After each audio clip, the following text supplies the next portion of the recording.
जी हम आप इसके बाद हम आपको लिए चलते हैं चुनिया, जहां पे असिस्टेंट कमिश्नर चुनिया इदनान बदर होंगे। उनके साथ भी हम बात करेंगे और उनसे पूछेंगे कि जो ज़राई मसाइल है इनको कम करने के लिए तहसील इंतजामिया और डिस्ट्रिक्ट एडमिनिस्ट्रेटर क्या कर रहे हैं। किसान बेशक पाकिस्तान का मामार है, बेशक किसान है जो खुराक की तरसील से लेके खुराक को इंसानों तक पहुंचाने के लिए एक ख़ास असर रखता है और अपनी मेहनत के ज़रिए हमें खुराक फराहम करता है। इसी हवाले से हम बात करने के लिए इस वक्त हमारे साथ मौजूद हैं असिस्टेंट कमिश्नर चुनिया इदनान बदर साहब। अस्सलाम वालेकुम सर।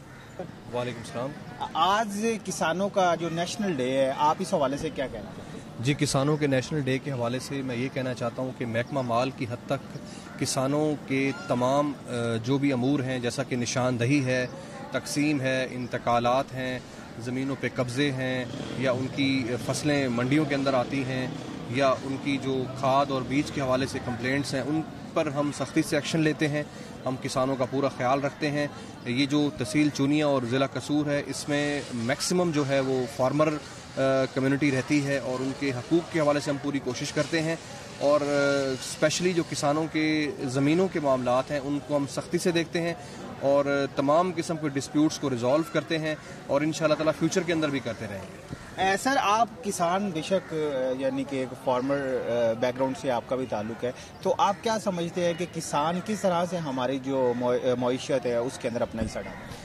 किसान जो है वो हर हवाले से ही उसका बेसिक किरदार है, चूँकि जितनी भी इंडस्ट्री है उसके लिए रॉ मटेरियल किसान ने प्रोड्यूस करना है, तब जाके इंडस्ट्री रन होनी है।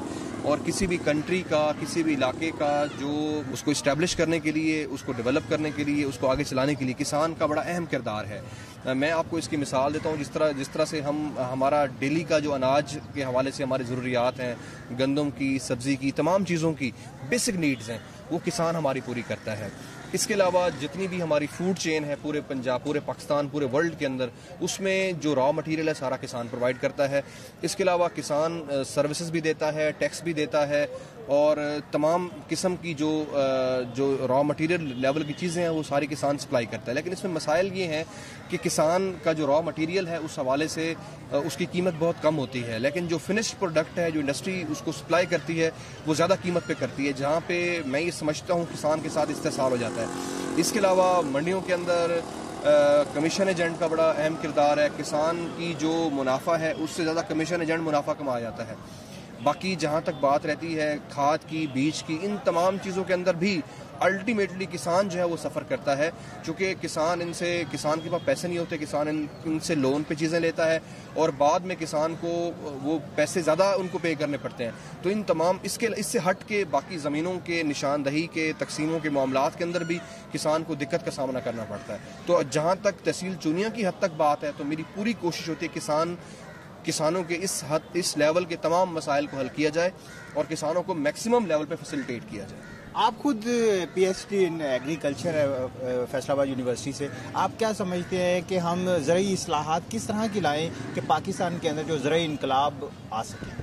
जी, कि पाकिस्तान के अंदर जो ज़राई इस्लाहात हैं वो तो वक्तन फ़वक्तन आती रही हैं, लेकिन मैं ये समझता हूँ कि हमें किसानों की हद तक प्रैक्टिकल लेवल पे एफ़र्ट करनी पड़ेगी।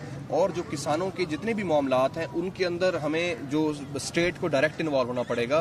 किसानों की तमाम बेसिक नीड्स, उनकी ज़मीनों की तैयारी से लेकर उनकी फसल की काश्त तक की तमाम जितनी भी चीज़ें हैं उसको डायरेक्टली जो है वो स्टेट को सुपरवाइज़ करना पड़ेगा, स्टेट को उसमें अपना किरदार अदा करने पड़ेगा। क्योंकि किसान जब तक खुशहाल नहीं होगा, हमारा मुल्क तब तक खुशहाल नहीं होगा। तो उसके अंदर जितने भी मैंने आपको पहले मसाइल बताए हैं, इन मसाइल को सामने रख के किसानों को की फैसिलिटी के लिए हमें पॉलिसीज़ जो हैं वो फ्यूचर के अंदर वज़ा करनी पड़ेंगी।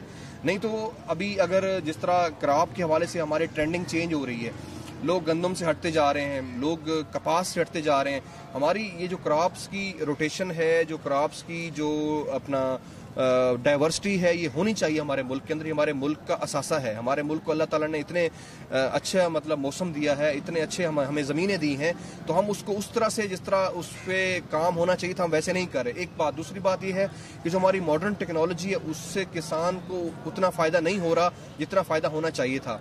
तो एक तो हमें किसान को यूनिवर्सिटी से लिंक करना है, दूसरा हमें यूनिवर्सिटी को इंडस्ट्री से लिंक करना है, तो और हमें किसानों को कोऑपरेटिव मॉडल भी किसानों को हमें देना पड़ेगा और हमें कॉर्पोरेट मॉडल पे भी किसानों को लेके आना पड़ेगा ताकि वो बिजनेस बेस्ड फार्मिंग भी कर सकें और मिल के भी तमाम लोग ये सारे काम कर सकें। इस मिसाल इस तरह से है कि 10 किसान हैं, वो 10 ट्रैक्टर लेने पड़ेंगे, उन 10 किसानों का एक ट्रैक्टर से भी काम चल जाएगा, उनका एक बोर से भी काम चल जाएगा और उनको अगर 10 बोरियां लेनी पड़ती हैं और वो 10 जगहों से महंगी मिलती है, उनको 10 बोरियां इकट्ठी मंगवा के खाद के उनका काम चल जाएगा, वो इकट्ठी चीजें आ जाएंगी।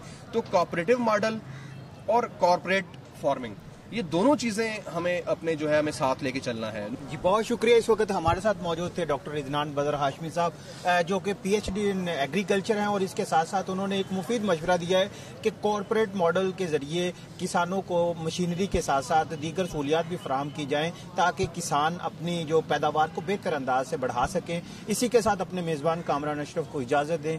जल्द इंशाल्लाह एक नए प्रोग्राम के साथ हाजिर होंगे, तब तक अल्लाह हाफिज।